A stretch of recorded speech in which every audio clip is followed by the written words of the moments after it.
भिलाई के अग्रसेन भवन में 11 से 14 सितंबर तक 6वीं राष्ट्रीय योगासन स्पोर्ट्स चैंपियनशिप 2025 का भव्य आयोजन हुआ।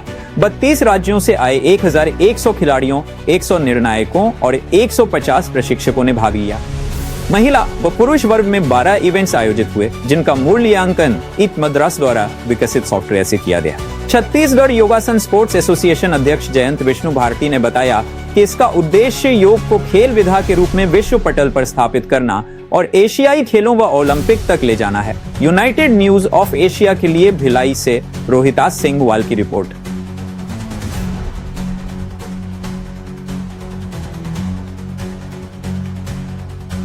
देखिए, ये 6 योगासन स्पोर्ट्स चैंपियनशिप चल रही है, नेशनल लेवल पर चल रही है और यहाँ पर 31 स्टेट से यहाँ पर बच्चे लोग आए हुए हैं और 700 से ऊपर के बच्चे यहाँ पर आए हैं। इसमें बच्चे लड़कियाँ भी हैं और लड़के भी हैं।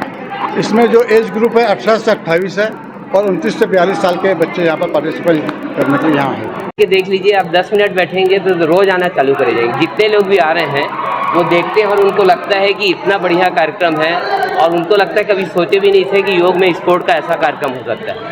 तो जो भी यहाँ पे आ रहा है और जो भी बच्चे इन्वॉल्व हो रहे हैं उनको लग रहा है कि इससे बढ़िया क्या हो सकता है। तो ये निश्चित रूप से भविष्य बहुत उज्जवल है और योगासन का देश भारत है और आने वाले समय में अगर ये एशियाड और ओलंपिक में गया तो निश्चित रूप से हमारे यहाँ से गोल्ड मेडल की वर्षा चलेगी। योग का तो बहुत महत्व है जीवन में हमारे। आप सभी ने देख लिया है कि कोरोना जैसा जो महामारी आई थी उसमें योग ही ऐसा एक था कि जिससे लोग बचे रहे। लोगों को बोला जाता था कि डॉक्टर्स भी ये सलाह देते थे कि आप लोग योग करिए तभी बचेंगे। और वैसे भी योग को तो हम अंतर्राष्ट्रीय दिवस के रूप में हम लोग 21 जून को मना ही रहे हैं।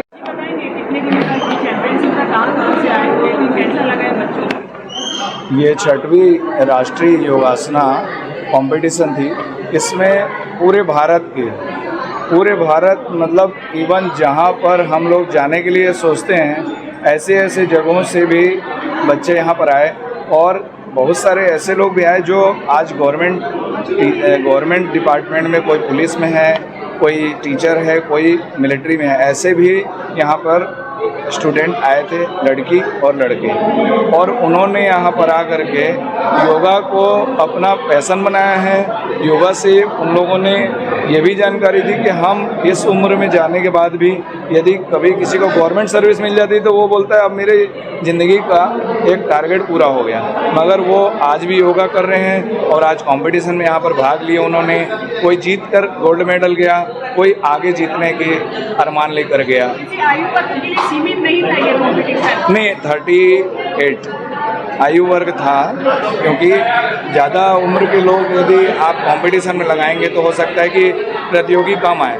चूँकि प्रतियोगी यहाँ पर 700 से 800 आए, लड़के लड़की मिलाकर, और उनके कोच 150 प्लस उनके मैनेजर, टोटल 1100 लोग बाहर से आए हैं और 5 भवन में इनके रुकने की व्यवस्था की गई है।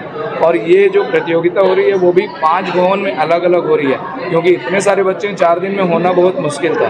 तो 5 भवन को, अग्रसेन भवन, बाकलीवाल भवन, जैन भवन और पंजाब भवन और महाराष्ट्र मंडल भवन, 5 भवन लिया गया है जहाँ सब बच्चों की व्यवस्था है। और भोजन की व्यवस्था गीता भवन में बच्चों की गई, जो दोनों टाइम नाश्ता, दोनों टाइम उन लोगों को भोजन, सारा चीज़ दिया जा रहा है। जो बच्चे नहीं खाना चाहते हैं, योग के कारण खाली पेट रहना चाहते हैं, उनको फल की भी व्यवस्था की गई है। मैं दिनेश मिश्रा, दुर्ग योग समिति। मेरे जीवन में तो मुझे पता भी नहीं था, मैंने कभी मेरी जानकारी में नहीं था जनप्रतिनिधि होने के बावजूद कि राष्ट्रीय चैंपियनशिप भी होता है। लेकिन मैंने पूरे जितने राज्य से आए थे 31 राज्य के एक बच्चों से पर्सनली बात की और उनकी योग्यता देखा। मुझे अब लग रहा है कि अब जो हमारा भारत और शक्तिशाली बन रहा है, क्योंकि लोग नशे और अपराध से जो युवा जुड़ गए थे वो युवा जो है अब योग से जुड़ रहे हैं। तो हमारा भारत जो है चमकता हुआ भारत है।